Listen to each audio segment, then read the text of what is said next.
The last thing I want to talk about is an interview that Joe Rogan did with Mel Gibson. Now, the two of them got together and they talked about all kinds of stuff. But one of the things they talked about in particular was something called the Shroud of Turin. Now, this, I'm sure many of you have heard about the Shroud of Turin. It is supposedly it's a large piece of fabric, and supposedly it was laid around Christ, around Jesus, after the crucifixion, in his tomb, and this fabric ended up with an image of Christ, an image of Jesus's face and his body, sort of. I'm going to use the word imprinted, but it's not paint. It wasn't painted on, or it's not thought to be like blood or a stain or anything like that. Jesus's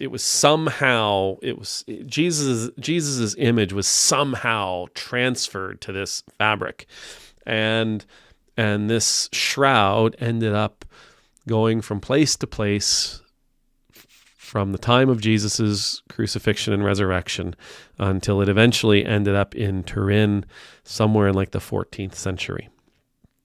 And now Gibson in this video tells Joe Rogan about all the new evidence that has come out that this is indeed Jesus's image, and he tells them about studies, and he tells them about things like how nobody knows how the image was actually made, and I certainly don't know how the image was made, but that does not mean nobody does. And Joe Rogan did what Joe Rogan does, which is basically to allow people to believe that they're experts on a subject matter. And I still can't quite figure out if that's a good thing or a bad thing. But anyway, Joe Rogan sort of enables the people that he's interviewing in their belief systems. But Dan McClellan, who's a YouTuber, and I would highly encourage you to check out his channel. He did a response to Mel Gibson's statements. And he did a video. I think it's about 7 or 8 minutes. I'll include it when I put this video out for everybody to see. I'll include Dan McClellan's in the comments. He approaches it from a very academic, intellectual perspective. He talks about the science. He talks about the studies that have been done. He talks about the studies that have been retracted. When it comes to the Shroud of Turin, and right now tonight, I'm not going to tell you about, well, Gibson's right on this or Gibson's wrong on that, or Dan's right on this or Dan's wrong on that. That's not my forte. I want to talk about relics. I want to talk about relics. I want to talk about why they're important, and I want to talk about why they're dangerous. Because they are important and they are incredibly dangerous. So there's an image there. You see Joe Rogan, you see Mel Gibson, and you see in the middle, you see an image. And supposedly that's the image of Jesus. The Shroud of Turin, whether it's a masterful piece of fiction used by a church to trick pilgrims into giving up their hard-earned money, or it is indeed the fabric that Jesus was placed in after his resurrection when he was laid in the tomb. Regardless, it is important to many. It's an absolutely important piece of their faith journey because they see it, it just matters to them, right?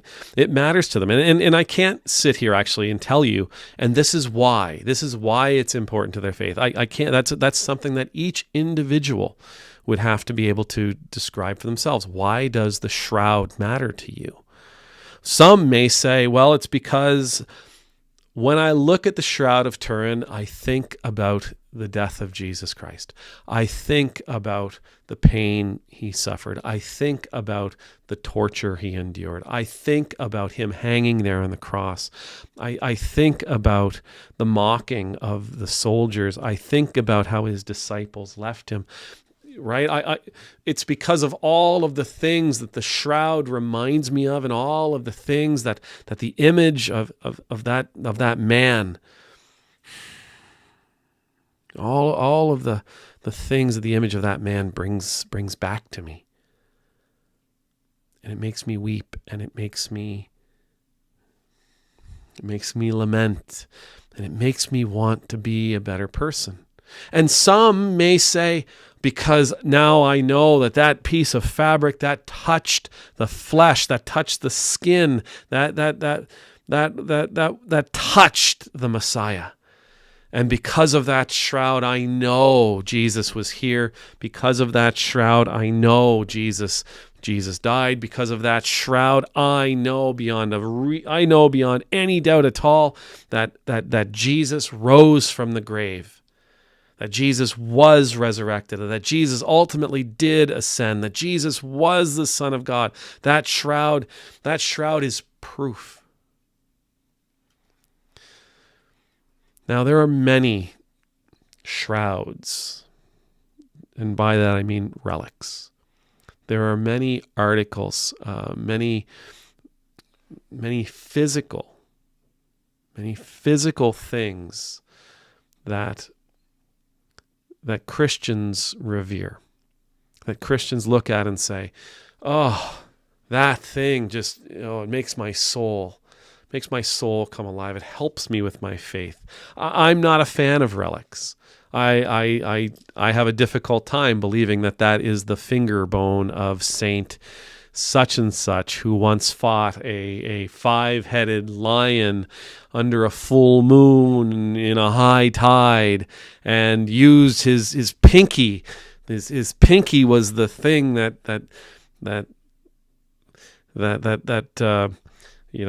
finally defeated the beast, that delivered the death blow to that 5-headed beast, and that finger bone, if you pray over it, will make sure that the tires of your car are inflated forever perfectly. I have a difficult time. With that aspect of the Christian faith. I personally don't have any use for it personally, but I have prayer beads. And these are. I know that they're not magical. I know that praying with these prayer beads doesn't assure me of anything, or that my prayers are going to be answered, or whatever the case is. I know that these are an implement. They're a tool. They are something very, very tactile that I can touch, and that helps me focus when I'm praying. But I know that they're not magical. I know that they're not really all that. No, I'm not going to say they're not special. They are special to me, right? But spiritually speaking, I know they're not magical. I know that they don't guarantee anything.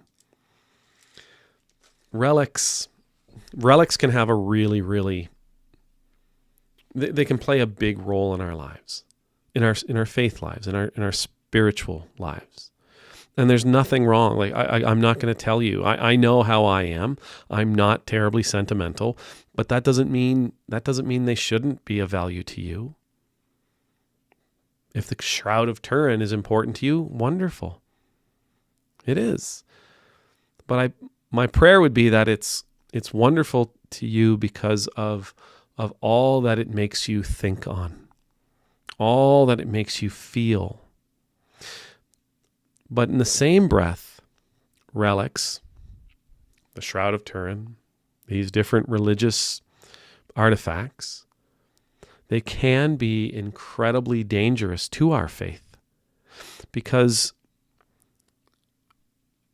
if they can become they are incredibly dangerous to our faith if we're using them as evidence, if we're using them to somehow, for some reason, in some way, prove our faith. Because then we're not really dealing with faith. We're dealing with some form, some belief system that requires certainty, that isn't comfortable in the mystery, that isn't comfortable in the unknown, that isn't comfortable with doubt. And faith must be comfortable with mystery and the unknown. And ultimately, faith must be comfortable, must embrace doubt. Again, finding Saint whoever's finger bone, or Saint somebody or other's femur, or Saint such and such's hairbrush, or Saint such and such's shawl, or chamber pot, or the Shroud of Turin. Again, these things can be really valuable if they bring us thoughts and considerations, and if they make us doubt, they can be incredibly valuable for the thoughts, for the memories, for the hopes, but for the intangibles that they bring us. They can become incredibly dangerous to our faith if we see them not as the deliverers of intangibles, but rather the deliverers of evidence and proof. Faith doesn't require scientific evidence, right? I'm never, ever going to be able to prove that God exists to you or to anybody else. And just for the record, you'll never be able to prove it to me. And in the same breath, you'll never be able to prove to me that God doesn't exist. God's a mystery. God is intangible, and then the notion of God is something that rightfully should be filled with doubts and questions. I don't need some shroud to have touched Jesus to believe in Jesus. I don't need a finger bone or a femur or a chamber pot to believe in the good works that Christians have done, the miraculous works that Christians have done. I don't need those things to provide evidence to the world around me so that I can feel better about my faith. Faith is the belief in things unseen. Faith is the belief in things that is unseen.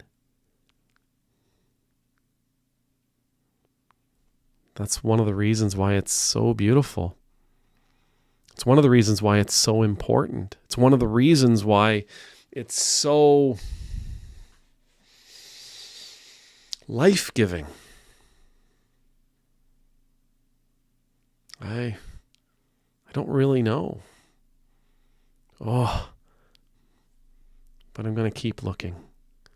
I'm going to keep exploring. I'm going to keep dreaming. Anyhow, amen.